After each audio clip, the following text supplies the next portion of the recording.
പെരുവണ്ണാമൂഴി ഡാമിന് സമീപം പൊന്മലപ്പാറ രാധാലയം കുട്ടപ്പൻ നായർക്ക് കരയിലൂടെ നടക്കാൻ ഊന്നുവടികളുടെ സഹായം ആവശ്യമാണ്. എന്നാൽ വെള്ളത്തിലിറങ്ങിയാൽ ഈ 77കാരൻ തികച്ചും സ്വതന്ത്രനാകുന്നു. എത്ര ആഴമുള്ള വെള്ളത്തിലും മുങ്ങിപ്പോകാതെ ജലശയനം നടത്താനുള്ള കഴിവാണ് ഇദ്ദേഹത്തിൻ്റെ പ്രത്യേകത.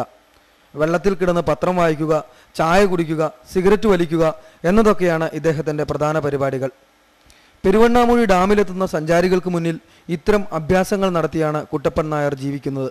സഞ്ചാരികൾ നൽകുന്ന ചെറിയ പ്രതിഫലം മാത്രമാണ് ഇപ്പോൾ വരുമാനം. ജലോപരിതലം മെത്തയാക്കിയുള്ള ഈ അഭ്യാസങ്ങൾ തൻ്റെ 60-ാം വയസ്സിലാണ് കുട്ടപ്പൻ നായർ ആരംഭിച്ചത്. നിരവധി വർഷത്തെ ചിട്ടയായ പരിശീലനത്തിലൂടെയാണ് ഈ കഴിവ് നേടിയതെന്ന് ഇദ്ദേഹം പറയുന്നു. 8 വർഷത്തെ പരിശീലനം കൊണ്ടാണ് ഇതിങ്ങനെ സാധിച്ചെടുത്തത്. യോഗാഭ്യാസത്തിൽ പ്രാണായാമം ശീലിച്ച് ദിവസവും ശീലിക്കുകയാണ് വെള്ളത്തിൽ കിടന്ന്. അങ്ങനെ വർഷങ്ങളോളം ആകുമ്പം ഇങ്ങനെ പൊന്തിക്കിടക്കാറാകും. നാട്ടിൽ ഒരു ക്ഷേത്രത്തിൽ ദർശനം നടത്താനെത്തിയ ഒരു സന്യാസിയാണ് ഈ വിദ്യ പഠിപ്പിച്ചതെന്ന് കുട്ടപ്പൻ നായർ പറഞ്ഞു. മുൻപ് മലബാറിൻ്റെ വിവിധ ഭാഗങ്ങളിൽ നടന്ന് പ്രദർശനം നടത്തുമായിരുന്നു. ഇപ്പോൾ പെരുവണ്ണാമൂഴി ഡാമിൽ മാത്രമാണ് പ്രദർശനം. 4 കൊല്ലം മുമ്പ് ഒരു വീഴ്ചയിൽ കാലിന് പരിക്ക് പറ്റിയതിനെ തുടർന്നാണിത്. ഭാര്യയും മകളുമൊത്ത് ഡാമിന് 1 കിലോമീറ്റർ അകലെയുള്ള കൊമ്മലാപ്പാറയിലാണ് കുട്ടപ്പൻ നായർ താമസിക്കുന്നത്. വർഗീസ് ആന്റണി, അമൃത ന്യൂസ്, കോഴിക്കോട്.